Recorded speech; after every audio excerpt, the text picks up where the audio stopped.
this kind of rhetoric about lawlessness from the House Republicans for some time. I know that their most recent statement referred to Emperor Obama. The fact of the matter is, the president is somebody who is willing to examine the law, review the law, and use every element of that law to make progress for the American people. And that is, and if that is something that Republicans are critical of, then that's, maybe a criticism that the president wears with a badge of honor. All right, ladies and gentlemen, it's funny. We had Dinesh D'Souza on earlier in the show and had technical difficulties with him, and I came out with this same soundbite.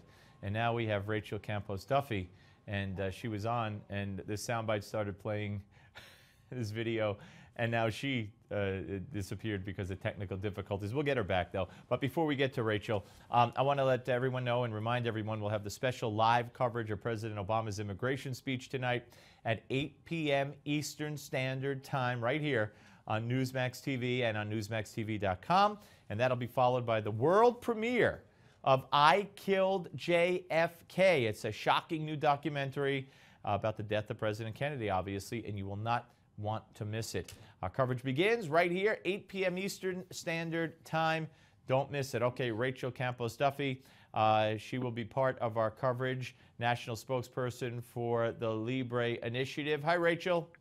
Hi, thanks for having me on, and sorry about the technical difficulties.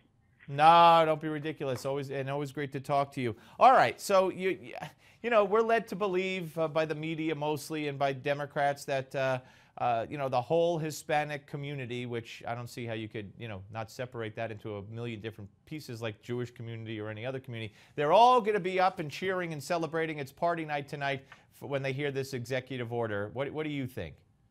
Well, there's a poll that just came out. I believe it's an NBC Wall Street Journal poll that shows that only 42% of Hispanics agree with executive action.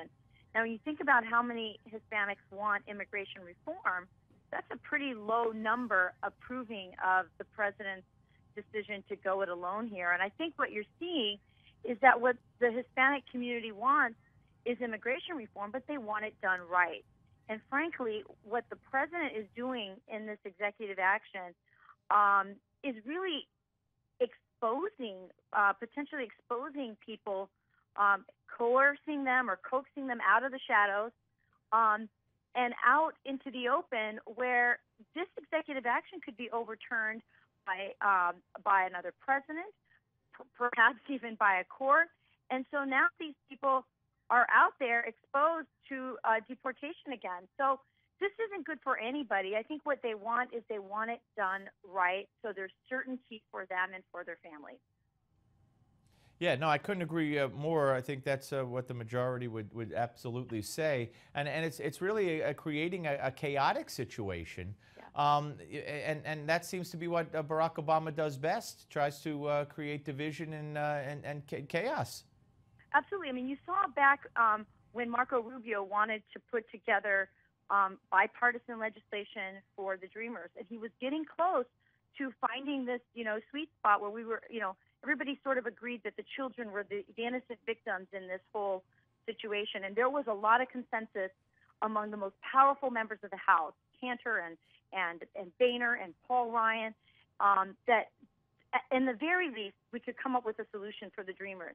And as soon as that started to ferment and come into fruition, it started to look like it was going to happen. What did the president do? He did DACA. He used an executive order, and again, it created this chaos. It was what started the whole influx of children from Central America over into the border. And what did that do?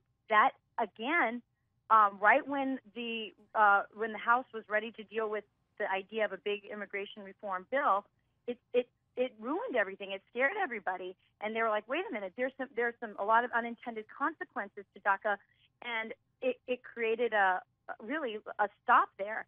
And so it wasn't that the Republicans weren't willing to deal with immigration reform. I think everybody understands that the system's broken, and that there are differences about how to handle it, and security, border security, and this and that. But it was the influx of children at the border and the chaos that caused. And again, what did the president do? He looked at that problem from a political perspective. He had Democrat congressmen begging for him to come to the border and see what the children were going through there, and he wouldn't even go visit. So this idea that the president cares about, yeah, he wouldn't. I mean, for him, all of this is about politics. Well, let me ask you, Rachel, we only have sorry to interrupt, we only have a minute, but along those lines, that this is about politics, is he setting up the Republicans, and how will the Hispanic community, again, I hate that term, react if they defund this and there's a government shutdown? Will they be blamed? You know, it's hard to say. I do think that, you know, my fear as a conservative Hispanic who was very excited about the 10 points we gained with the Hispanic community in the midterms, Right. I would hate to see some of those gains rolled back by having some of our most, you know, sort of our most crazy elements come out and make this a racial thing, because that is what he wants. He wants division. He wants racial division. And so what's really important is for the conservatives to stick to their principles, to talk about this. But you're not saying there are conservatives who would make this a racial thing. Political elected officials. I think that, conservatives? look, I think there's fringe elements on either side, and if somebody says something crazy, it's just like with Todd Aiken, right? All right, Rachel, I got to go. We'll hear more from you tonight. We'll hear more from you tonight on our coverage starting at 8 p.m. Eastern. Thank you very much, Rachel. And we'll be back with Wisconsin Senator Ron Johnson after the break. But first, a look back at President Ronald Reagan's TV address announcing his strategic defense initiative to counter Soviet attacks.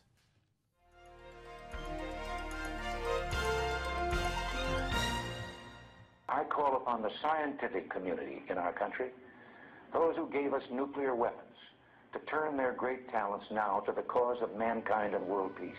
On March 23, 1983, President Reagan surprised not only the nation, but members of his own cabinet and military by announcing an Oval Office address that the United States would embark on creating an anti-missile system to stop and destroy nuclear-tipped missiles in space. Reagan called the program the Strategic Defense Initiative, or SDI, while his critics quickly dubbed the program Star Wars. Still, the idea gained popular support and played a key role in undermining the Soviet Union and its arms buildup.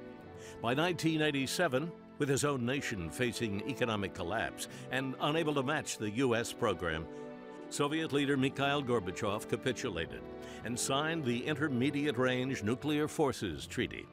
Within 4 years, the Soviet Empire itself would collapse, ending a Cold War that lasted more than 4 decades. You're watching An American Moment on Newsmax TV.